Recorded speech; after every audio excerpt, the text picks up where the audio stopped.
বিপ্লৱ শৰ্মাৰ প্ৰতিবেদনখন 2 এপ্ৰিল 22 চনতে দাখিল কৰা হৈছিল। আমাৰ কমিশ্যন অফ এনকুৱাৰী এক্ট 1952 ধাৰা 3(4) অনুসৰি 6 মাহৰ ভিতৰত ইয়াৰ একশ্যন টেকেন ৰিপৰ্ট সহ সদনত দাখিল কৰিব লাগে। এইটো কেলে কৰা নহ'ল, কাৰণটো কি? মুখ্যমন্ত্ৰী কৈছে কাৰোবাৰ নাম আছে কাৰণে মই এইটো কৰা নাই, কৰিব বিচৰা নাছিলোঁ, কংগ্ৰেছৰ হেঁচাত কৰিলোঁ। What is this? আইনে কৈ আছে উইদিন 6 মান্থ দাখিল কৰিব লাগে, কিন্তু উইদিন 6 মান্থ দাখিল নকৰিলে। নকৰাৰ কাৰণো আছে। আমি যিটো জানিছোঁ 1 এপ্ৰিল তাৰিখে দাখিল 2 এপ্ৰিল তাৰিখে দাখিল কৰিলে। 1 এপ্ৰিল তাৰিখে এই ভাৰতীয় জনতা পাৰ্টীৰ চৰকাৰে যিটো মানৱ ডেকাই কৈছে দুৰ্নীতিৰ বিৰুদ্ধে বিৰাট আপোচহীন সংগ্ৰামৰ কথা, কিন্তু 1 এপ্ৰিল তাৰিখে নাটকীয়ভাৱে ন্যায়িক আয়োগে স্পষ্টকৈ বক্ৰ পথেৰে বাছনিভুক্ত কৰি বুলি অভিযুক্ত কৰা বিষয়াক তেওঁলোকে প্ৰমোশ্যন দিলে। কওক দিছে নে নাই? 1 এপ্ৰিল তাৰিখে প্ৰমোশ্যন দিছে, তাৰপিছত 2 এপ্ৰিল তাৰিখে তেওঁলোকে এই প্ৰতিবেদনখন গ্ৰহণ কৰিছে। এতিয়া কথাটো হৈছে 13 বৰ্ষৰ অসামৰিক সেৱাৰ এতিয়া কাৰ নাম আছিল, কাৰ নাম নাছিল, কাৰ বিয়াত কি হৈছে, এইবিলাক কথা বাৰ্তা যাব নে আয়োগে যিটো পিন পইণ্ট কৰিছে যে বক্ৰ পথেৰে এসোপা বিষয়াই নিয়োগ পাইছে,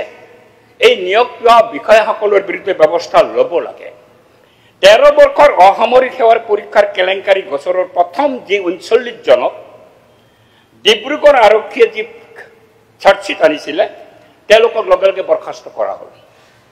এইটো বৰ্খাস্ত কৰাৰ নিয়মে, কাৰণ এই কথাটো আছে ইয়াতে, termination of simpliciter refers to termination without assigning any stigma or misconduct to the officer if an appointment is void ab initio from the beginning due to fraud, misappropriation, misrepresentation or an invalid selection process. The termination may be treated as termination simpliciter. আৰু এইটো যেহেতু termination চিম্প্লিচিটাৰৰ অধীনত ইমানজন বিষয়া অভিযুক্ত হৈছে, লগে লগে termination হৈ গৈছে। কিন্তু একেখিনি কথাকে এই যিটো টাৰ্মিনেশ্যন হ'ল, টাৰ্মিনেশ্যন ডিব্ৰুগড় পুলিচৰ ৰিপৰ্টৰ ভিত্তিত হ'ল, তাৰপিছতে 34 বিষয়া, এই 34 বিষয়াক ন্যায়িক আয়োগে সাব্যস্ত কৰা স্বত্তেও তেওঁলোকক টাৰ্মিনেশ্যন চিম্প্লিচিটাৰত তেওঁলোকক হেৰি নকৰিলে, বৰ্খাস্ত নকৰিলে। বৰ্খাস্ত নকৰি পেলাই তেওঁলোকে লৈ আহিল পানিটিপ টাৰ্মিনেশ্যনত। পানিটিপ টাৰ্মিনেশ্যন হৈছে ডিউৰিং দ্য ছাৰ্ভিচ পিৰিয়ড। তেওঁ যদি ফ্ৰড কৰে, তেওঁ যদি ক্ৰাইম কৰে, তেওঁ যদি ক'ৰবাত কৰাপশ্যন কৰে ডিউৰিং ছাৰ্ভিচ পিৰিয়ড, তেতিয়াহ'লে তেওঁলোকক এই ব্যৱস্থাৰ মাজেদি শাস্তি দিব পাৰে। তেওঁলোকক ছাছপেনশ্যন কৰা হ'ল। যে পানিটিপ টাৰ্মিনেশ্যনটো কৰা হ'ল কিয়? হোৱাই নট টাৰ্মিনেশ্যন চিম্প্লিচিটাৰ? এই চিম্প্লিচিটাৰত টাৰ্মিনেশ্যন কৰিব লাগিছিল যি আগৰ কেইজন বিষয়াক কৰিলে, কিন্তু এই 34 জনক নকৰিলে। 34 জনক নকৰি পেলাই আমাৰ চৰকাৰে কি কৰিলে? তেওঁলোকক বচাবৰ কাৰণে তেওঁলোকে যাতে জামিন থামিন পাই সুন্দৰ ব্যৱস্থাটো কৰিলে, ছাছপেনশ্যনত থাকিল। ছাছপেনশ্যন মানে 3/4 অফ দ্য চেলাৰী, ৰাইজৰ টকা। যিসকল বৰ্খাস্ত হ'ব লাগিছিল বৰ্খাস্ত নকৰি তেওঁলোকক ৰাইজৰ টকা খাই থকাৰ সুযোগটো সুন্দৰভাৱে দিলে। এই যে সুযোগটো সুন্দৰভাৱে দিলে, তাৰপিছত নিলম্বন কৰিলে। নিলম্বনো কৰিলে, কিন্তু দেখা গ'ল তাৰ মাজতো 9 জনক নিলম্বনো নকৰিলে, চাকৰি কৰি থাকিল। মই নামে কৈ দিছোঁ: নমনীতা শৰ্মা APS, অসীমা কলিতা APS, অমিত ৰাজ চৌধুৰী APS, ত্ৰিদীপ ৰয় SCS, ঋতুৰাজ দলে APS, জগদীশ ব্ৰহ্ম SCS, Vikramaditya Bora SCS, Nandita Hazarika SCS, স্বৰূপ কুমাৰ ভট্টাচাৰ্যী APS। ষ্টিল এতিয়াও চাকৰি কৰি আছে তেওঁলোকে, কিন্তু এই শৰ্মা আয়োগৰ পৃষ্ঠাই পৃষ্ঠাই তেওঁলোকৰ বিৰুদ্ধে অভিযোগ আছে। কেনেকৈ এনচাৰ স্ক্ৰিপ্ট তেওঁলোকে সলনি কৰিছে, বহীত এটা আখৰ লেখা নাই, এডিশ্যনেল পাৰ্টত লিখিছে। এই ধৰণৰ অভিযোগ থকাৰ পিছতো এইকেইজনক কিন্তু চাকৰি কৰি থাকিবলৈ দিছে। 9 জনে কৰি আছে আৰু বাকী 25 জনক, এই 25 জনক তেওঁলোকে ছাছপেনশ্যন কৰিছে। এটা এটা অদ্ভুত কথা। এই 25 জন ছাছপেনশ্যনত আছে। ধ্ৰুৱজ্যোতি হাতীবৰুৱাৰ পৰা দুৱাৰা, ধীৰাজ, জৈন, হিতেশ মজুমদাৰকে ধৰি 25 জন ছাছপেনশ্যন কৰি থৈ দিছে। অদ্ভুত কথাটো হৈছে এই প্ৰতিবেদনখন গ্ৰহণ কৰাৰ পিছত 20 মে তাৰিখে 22 চনৰ 20 মে তাৰিখে আকৌ বিপ্লৱ শৰ্মাৰ প্ৰতিবেদনৰ ওপৰত যাচাই কৰাৰ কাৰণে এখন সুপাৰ কমিটি কৰি দিলে সুপাৰ কমিটি দিনচি বৰুৱাৰ নেতৃত্বত সুপাৰ কমিটি কৰিলে আৰু সুপাৰ কমিটিত মেম্বাৰ কোন কোন আছে আপোনালোকে জানে সবে পৱন কুমাৰ বৰঠাকুৰ অতিৰিক্ত মুখ্য সচিব ভাস্কৰ জ্যোতি মহন্ত আৰক্ষী অঞ্চলক প্ৰধান নীৰজ বৰ্মা প্ৰধান সচিব পাৰ্চনেল বিভাগ নলিন কোহলি অতিৰিক্ত মহাধিবক্তা এই সকলক লৈ পেলাই সুপাৰ কমিটি কৰিলে কিন্তু সুপাৰ কমিটি চলি থাকতে অদ্ভুত অদ্ভুত কাণ্ড হৈছে সুপাৰ কমিটি ফৰ্ম হৈছে সুপাৰ কমিটি ফাংচনিং কৰি আছে তাৰ মাজতে এই ৰুমিৰ টিমুংপি এপিএছ নামৰ এজন বিষয়াক বাছনি একেবাৰে বক্ৰপথৰে বাছনিভুক্ত বুলি ন্যায় আয়োগে অভিযুক্ত কৰা বিষয়া এইজন এই ৰুমিৰ টিমুংপি তেওঁক কি চাৰ্টিফিকেট দিলে স্বয়ং গৃহ বিভাগে integrity of the officer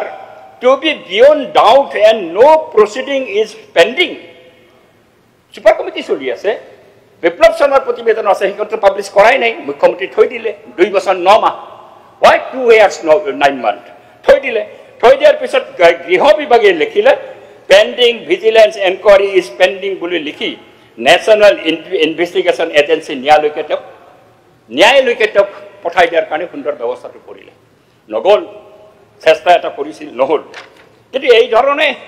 super committee গঠন কৰা গোটেই বস্তুটো ডিলে কৰা আৰু 39 জনক বৰখাস্ত কৰিলে তাৰ পিছত 34 জনক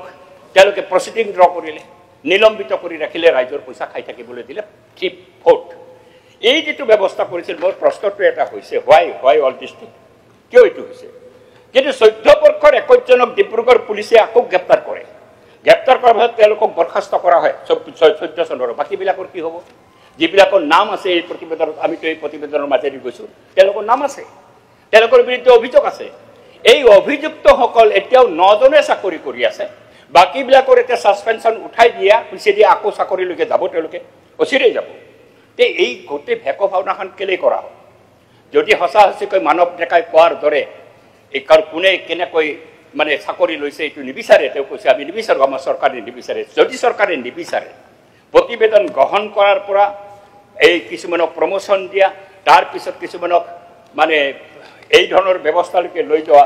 এই মানে পুনিটিভ টাৰ্মিনেশ্যনলৈকে লৈ যোৱা এই ব্যৱস্থাটো কিয় কৰিলে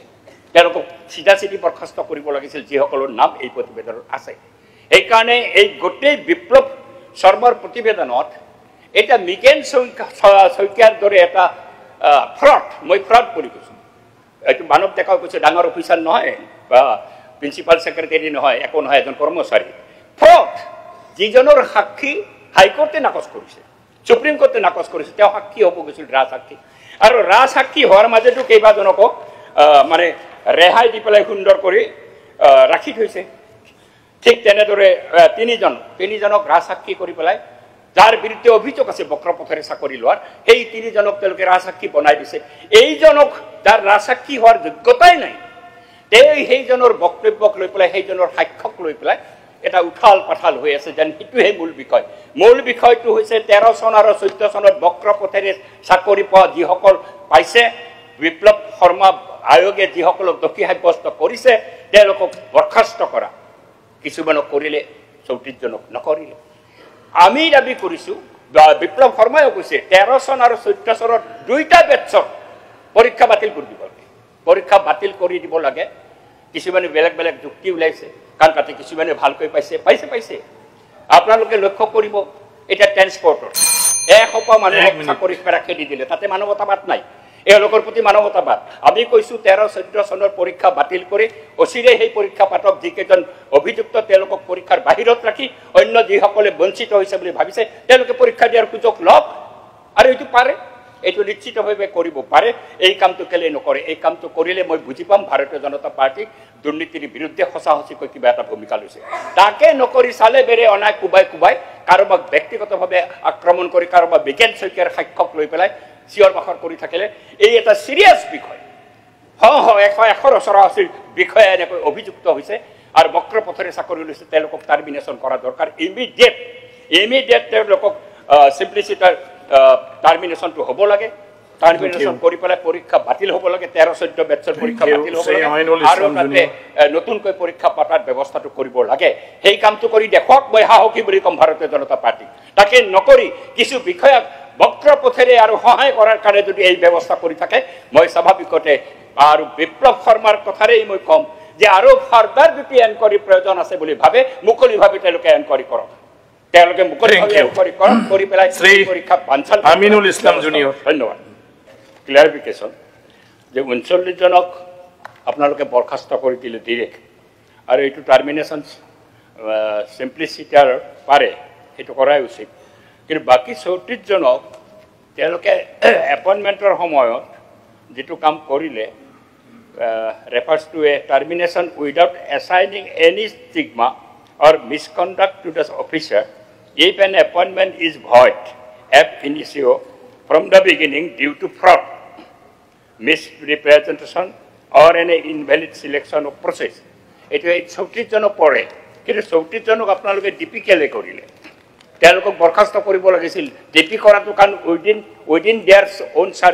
সাৰ্ভিসত এইটো কাম কৰা নাই তেওঁলোকে বিফোৰ এপইণ্টমেণ্ট কৰিছে ইয়াৰ ওপৰত যেতিয়া প্ৰথম প্ৰবেশন পিৰিয়ডৰ মানুহকেজনক আমি উইদাউট ডিপি সাসপেন্ড কৰিছিল তাৰ ওপৰত বহুত ডাঙৰ জাজমেন্ট ওলাইছে তাত এটাই কথা কৈছে যে government has the right up to probation period প্ৰবেশনৰ পিছত আমি ডিপি কৰিবই লাগিব দ্যাট ইজ দা অৰ্ডাৰ আৰু ইয়াৰ ওপৰত আমি যিকেটা কোৰ্ট পঢ়ি আছো তাৰ ওপৰত আৰু বেলেগ বেলেগ কেসও আছে আমি এটা কেস পঢ়িছো আৰু 10টা কেস আছে কিন্তু মনোৰঞ্জন তালুকদাৰ ডাঙৰীয়াক মই ৰিকুৱেষ্ট কৰি যে যদি আপুনি এনেকুৱা কোনোবা ভাল অধিবক্তাই আমাক জুডিশিয়াল কমেন্ট দিয়ে যে without DP at this stage also আমি খেদিব পাৰো খেদি দিম কিন্তু হাইকোৰ্টে তো ডিপিএ কৰিব দিব খোজা নাই ডিপি টুকো ষ্টে কৰি দিছে যদি আপোনালোকে লক্ষ্য কৰে ডিপি নোহোৱাকৈ খেদাটো তো নেক্সট স্টেজ আমি জি কেটাৰ এগেইনষ্টত ডিপি কৰিছো কেইবাটাও ডিপিও হাইকোৰ্টে ষ্টে কৰি দিছে গতিকে আমি যদি খবজবকৈ সিদ্ধান্ত লওঁ তেলে তেওঁলোকে কোৰ্টৰ পৰা এখন অৰ্ডাৰ লৈ আহিব গভৰ্নমেন্ট উইল বি ইন এটা আমাৰ যেটো কাৰণে আমি এটা এনেকুৱা পৰিবেশত পৰিম যে আমি ৰিনষ্টেট কৰি দিব লাগিব ৰিনষ্টেট কৰি দিয়াৰ পিছত অস্বস্তিকৰ পৰিবেশ এটা হ'ব সাধাৰণ মানুহেটো বুজি নাপায় যে হাইকোৰ্টৰ অৰ্ডাৰ ৰিনষ্টেট কৰিছে মানুহে ভাবিব আমি ৰিনষ্টেট কৰিছো সেই কাৰণে মোৰ ৰিকুৱেষ্ট যে ইয়াত আমি ওপেন আছো যদি মনোৰঞ্জন তালুকদাৰ টা ৰাষ্ট্ৰীয় ৰাজনৈতিক দলৰ ব্যক্তি ওপৰতো যথেষ্ট দিল্লীতো জানা শুনা আছে যদি আমি লিগেল এডভাইস পাওঁ যে কোনটো সুপ্ৰিম কোৰ্টৰ কেছৰ অধীনত উইদাউট ডিপি 10 বছৰ পিছতো আমি চাকৰি কনফাৰ্ম হোৱাৰ পিছতো যদি আমি খেদিব পাৰো উইথ ডিপি আমি পাৰো যেটো এব ইনিশিও এপইন্টমেন্ট ওয়াজ ৰং উইথ ডিপি আমি পাৰো উইদাউট ডিপি আমি পাৰো নেকি আপুনি চাই দিয়ক যদি পাৰো মই তাত টু কনসিডাৰ দ্যাট মোৰ কোনো সমস্যা নাই